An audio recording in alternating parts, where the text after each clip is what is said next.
अब जो स्क्रीन पे इस खूबसूरत महिला का नाम देख रहे हैं, इन मोहतरमा का नाम है चंद्रिका पालीवाल। बेहद ही खूबसूरत महिला है, जो भी देखता है एक नजर में प्यार हो जाता। लेकिन इस खूबसूरत चेहरे के पीछे एक सातिर महिला छुपी हुई थी।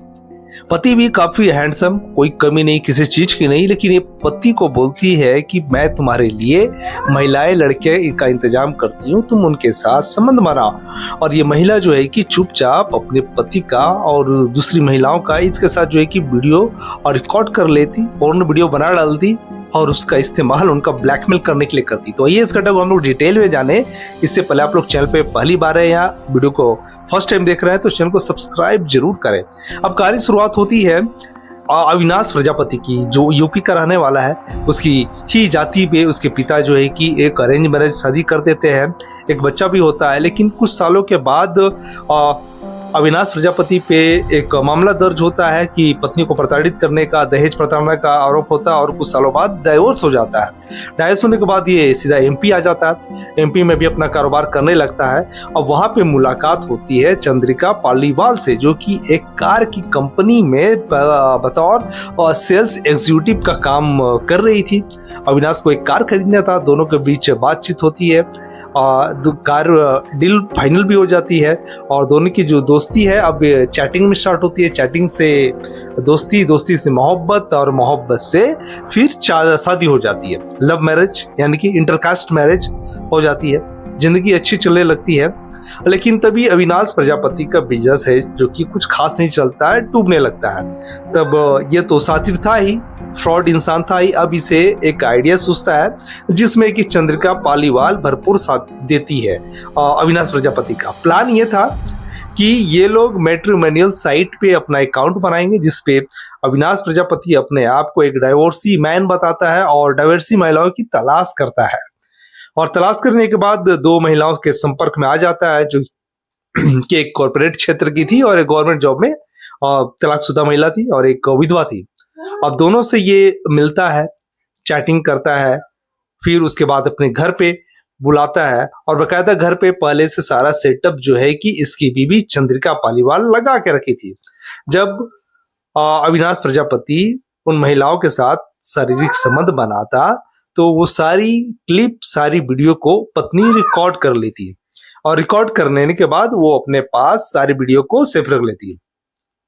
कमाल की बात यह है कि जहां पे ये लोग रहते थे, पड़ोसियों को भी नहीं पता था कि इस तरह के ये फ्रॉड इंसान थे। उसने अपने आप को एक बड़ा स्टील कारोबारी के रूप में पड़ोसियों को बताया था और बहुत खामोशी से रहते थे, तो किसी को शक भी नहीं हुआ था। अब पॉइंट पे आते हैं। तो जब ये वीडियो बन गया और मजे ले लिए, खूब जम के मजे ले लिया, पति ने नहीं लिया, पति ने लिया, तो अब जो दो महिलाएं थी वो दबाव बनाती है कि तुम मुझसे शादी कब करोगे, शादी कब करोगे ये बताओ। तब ये मुकर जाता है और ऊपर से ब्लैकमेलिंग स्टार्ट कर देता है कि तुम हमें पैसे दो वरना तुम्हारी ये जो वीडियो है ये हम लोग वायरल कर देंगे, तुम लोग कहीं का नहीं रहोगी। दोनों महिलाएं क्रेडिट कार्ड लेती है और बाकायदा लोन लेती है और 40-40 लाख रुपए अविनाश प्रजापति को देते हैं। अब इन सारे पैसों से दोनों ऐश करते हैं, लेकिन इन दोनों पति पत्नी की जो भूख है वो खत्म नहीं होती है। वो ये दोनों पति पत्नी उन दूसरी महिलाओं को टॉर्चर करते हैं और टॉर्चर करने के बाद और पैसे की डिमांड करते हैं। अब उन महिलाओं के पास उतना पैसा नहीं था कि था ही नहीं कि देती। अब वो सीधा पहुंच जाती है पुलिस आयुक्त के ऑफिस में और उनकी कंप्लेन दर्ज कराती है। जैसे ही कंप्लेन दर्ज होता है, पुलिस छापेमारी कर अविनाश प्रजापति को तो अरेस्ट कर लेती है, लेकिन जो पत्नी है वो रफू चक्कर हो जाती है और अभी तक गायब है, पुलिस की गिरफ्त में नहीं है। ये जब न्यूज आया सोशल मीडिया में और अखबारों में एकदम सुर्खियां बटोर लिया। आस पड़ोस में भी, पड़ोसी में भी चर्चा होने लगा अविनाश प्रजापति की।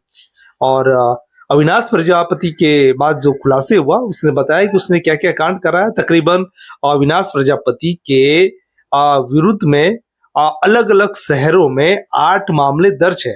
मतलब वो अलग अलग शहरों में रहकर किसी को टेलीकॉम कंपनी का या फिर कहीं पे स्टील मैन्युफैक्चरिंग प्लांट लगाने का नाम पे करोड़ों रुपए की ठगी कर चुका है। काम हो जाते ही शहर बदल देता, पता बदल देता और साथ ही उसके इस काम में जो पत्नी थी चंद्रिका पालीवाल ये भरपूर साथ देती थी। तो अब मामला उजागर हो गया है और जिसने भी इस घटना के बारे में सुना वो तो भैया दंग रह गया। लेकिन न जाने ऐसे कितने सातिर अपराधी हमारे और आपके बीच में घूमते हैं जिन्हें हम परख नहीं पाते, समझ नहीं पाते।